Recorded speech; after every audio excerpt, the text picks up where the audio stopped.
Hello, everyone, and welcome to the first episode of Racing the Field with Kaleb Kraus. I'm your host, Kaleb Kraus, and we got plenty to cover on this first episode. Let's break down this brand new show that I'll be bringing to you as much as possible. We'll be covering several different sports, including a little bit of NASCAR, some college basketball, some professional wrestling. How about a little NFL, the NBA, and a little bit of college football. First off, let's get into some NASCAR talk here. The NASCAR Cup Series will be heading to Bristol Motor Speedway this weekend, and it's the first time they'll be back on the asphalt. The last several years they've been racing on the dirt at Bristol, and that, for what that was, that certainly didn't really live up to the hype. And in that time on the dirt, it did produce 3 different winners each of the 3 years they ran it, but it was time for a change, and certainly most of the drivers and the fans are really glad to see that they're back to the asphalt at Bristol.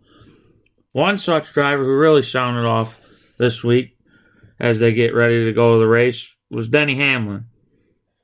He talked about getting back to the asphalt on his latest episode of his podcast, Action Detrimental. He talked about how it's definitely a moment that's encouraging the fans to show up, and everybody loved how Bristol concrete races have always been in the past, and it's certain that this weekend's race won't be a disappointment. Besides the change to the asphalt, there'll be plenty of drivers to keep an eye on, because last week's race at Phoenix was definitely Toyota's race, as Joe Gibbs dominated the race, with Christopher Bell coming home the winner out west. Now we go to a famously short track, Bristol, and it'll be interesting to see which cars run the best on the first asphalt race in the spring at the track in more than 3 years. Kyle Larson will likely be a driver to keep an eye on this weekend.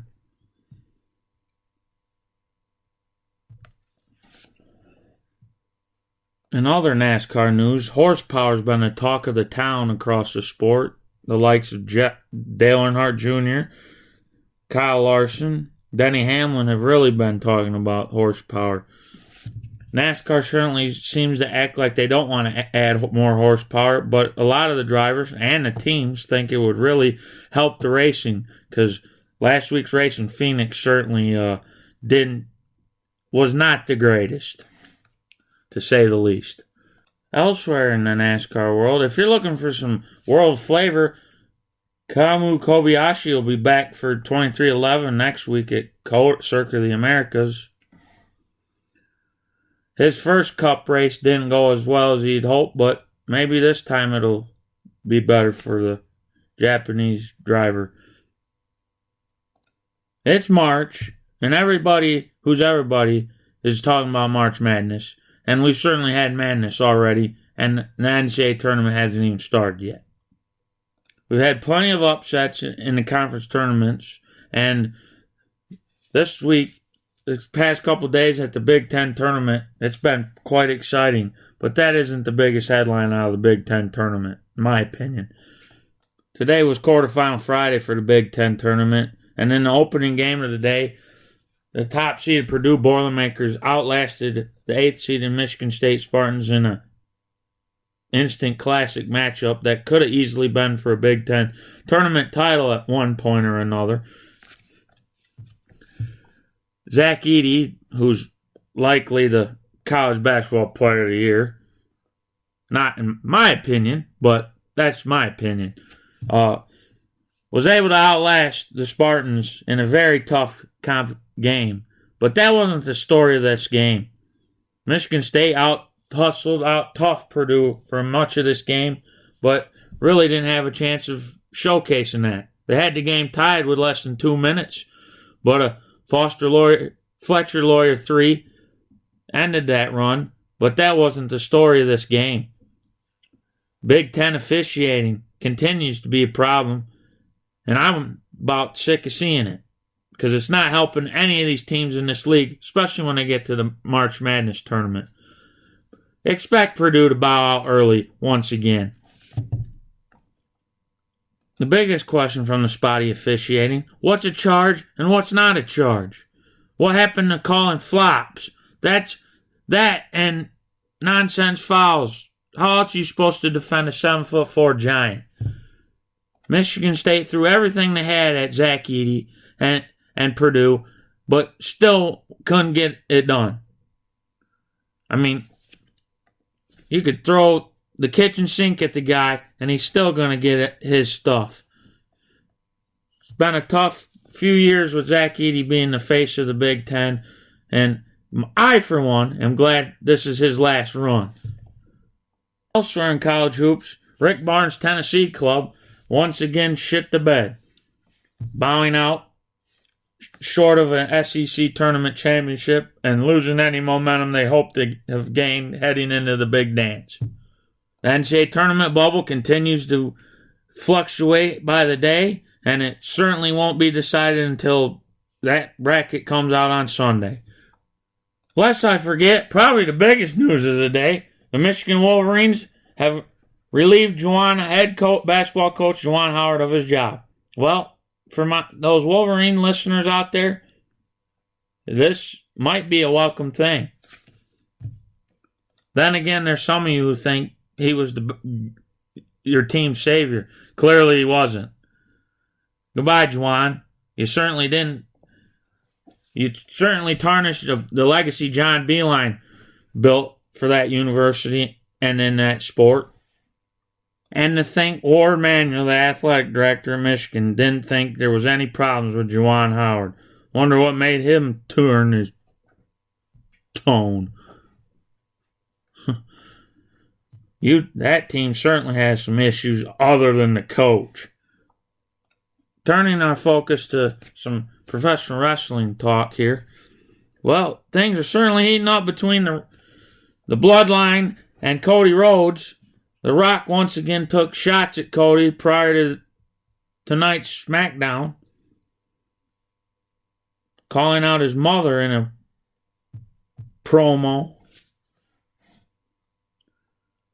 This tussle between the Bloodline and Cody Rhodes has certainly turned very personal, and it'll be interesting to see what happens once we get to WrestleMania. Elsewhere in wrestling, AEW certainly pulling in the big money. The female wrestler formerly known as Sasha Banks, Mercedes Moné, certainly signed a buku contract with AEW this week and making her debut for the brand. This year's WWE Hall of Fame class has a great crop of inductees soon to join it, as The Rock's grandmother, Leah Maiva, was officially announced by the Wrestling Observer newsletter this week, joining the likes of Paul Heyman, Bull Nakano, Barry Windham, and Mike Rotunda, Muhammad Ali, and Thunderbolt Patterson in this year's class. In addition to that, there have been plenty of rumors about the late, great Bray Wyatt also being a member of this class, which, in my humble opinion, would be a great honor for Wyatt. He captivated many, and it still feel an impact of the loss of his life this past year. WWE 2K24 has been out for about a week or so now, and it certainly seems like it's living up to its hype. Its WrestleMania 40 themed showcase mode has certainly been offering educational and historical experience for fans of all ages. Definitely a big step for the wrestling video game. Man, has the NFL free agency and trades been a trip. Ever since Kirk Cousins announced he was heading to Atlanta Falcons on a 4-year big money deal, things have really changed dramatically across the whole league. Today's big news was the fact that all these trades coming out with quarterbacks moving from team to team. Kenny Pickett, who was once thought to be the next big man in Pittsburgh, well, he looks to be on his way out of Pittsburgh and down the road to Philadelphia, as today it was announced he was being traded to the Eagles. Elsewhere, Aaron Donald called it a career. He's certainly a first ballot Hall of Famer in my opinion. Keenan Allen traded from the Chargers to the Bears. What is Jim Harbaugh and company doing? About Jimmy G to the Los Angeles Rams to back up Matthew Stafford? The biggest question that still remains in all of this, what is Justin Fields' next team or options? Certainly the Bears aren't going to keep him, right? In the NBA, it's getting desperation time for some teams as they try to fight for them final playoff spots. The play-in tournament in the West is going to be a real exciting time. Charles Barkley and Shaquille O'Neal had quite the exchange the other night on NBA TNT tip-off. Barkley was quoted saying, "The idiots on the other network keep talking about the Lakers and the Warriors like they have a chance." Shaq then chimed in, "They do have a chance. It's called the play-in." Charles followed that up with, "The play-in's not a real thing, just for the record. That's just something we made up." Shaq, just like the CBI tournament. I think we all know where Charles sits on that one. As it sits, the Lakers and Warriors are the 9th and 10th seeded teams in the Western Conference. They got some games left to make up some more ground, but certainly as of right now, it looks like both will be in the play-in, and it's no guarantee that either of them will make the actual playoffs. Elsewhere, it certainly looks like Jordan Poole of the Washington Wizards may have found his role by sitting on the bench. He's certainly fallen a long way from his time thinking he was better than or at the same level as Stephen Curry of the Golden State Warriors. Draymond Green certainly made it clear that he has a team in mind who he thinks is going to be champions at the end of the season. And according to him, it'll be the same team as last year. Nikola Jokic and the Nuggets will be the champions again, it appears. Or at least in Draymond's mind. I wasn't going to do this, but I got to address it. The jersey patches on the Detroit Red Wings. It's garbage. It's literal garbage. It's a freaking garbage company. And they ain't won a game since it went on the jersey. They're 0-7 now. And they were right in the hunt of the playoffs. And now they're going to fall right out of it. Because apparently they done stupid. Detroit sport teams. You buy a little hope in them and they rip your heart out. Till the Wings prove me otherwise, the Detroit Lions are the best team that Detroit has right now. Certainly couldn't have said that most of my life. College football? Well, that might be on the brink of craziness. Oh wait, it's already crazy. We're talking about we're going to expand the 12-team playoff next season, but they're already talking about let's go to 14. Why not 16? What's next? 68? You want a March Madness style college football playoff? Who's going to sign up for that? Not this cat. College football's already lost its common sense. Why not just expand it to 100 teams? This is college football we're talking about, not the NFL. Yeah, we got these super conferences now. 18 teams in the Big Ten. Let's see how long that's going to work out. When's it going to be 20 teams? And what in the heck happened to college rivalries? We ain't going to have college rivalries no more. Why even... What is the purpose here? Man, I love college football. It's my favorite. It was always my favorite sport, football was. But I don't think I like where this is heading. Just like college basketball has pretty much been ruined for me. Yes, I'm all in on these players making some money for themselves. But what's the line? There needs to be some kind of line on it. And you wonder why great coaches like Nick Saban or others like him have left their sports behind. NIL's great, but the transfer portal sucks, in my opinion. Free agency. This is like, might as well be pros. Oh wait, you are, because you are making money. Two-time national champion one coach Kirby Smart at Georgia, he recently admitted that, in his opinion, recruits are more interested in NIL money than player development. That certainly doesn't bode well for a program that's trying to stay nationally relevant. Now you can certainly see why coaches like Saban retired and Harbaugh went back to the NFL. Certainly, the sport's not going in the right direction. But Pandora's box was open, and we all just had to suffer through it all. This cat don't got the answers, but hopefully it all works out for everybody. It's going to be crazy. At least for the next several years, anyway.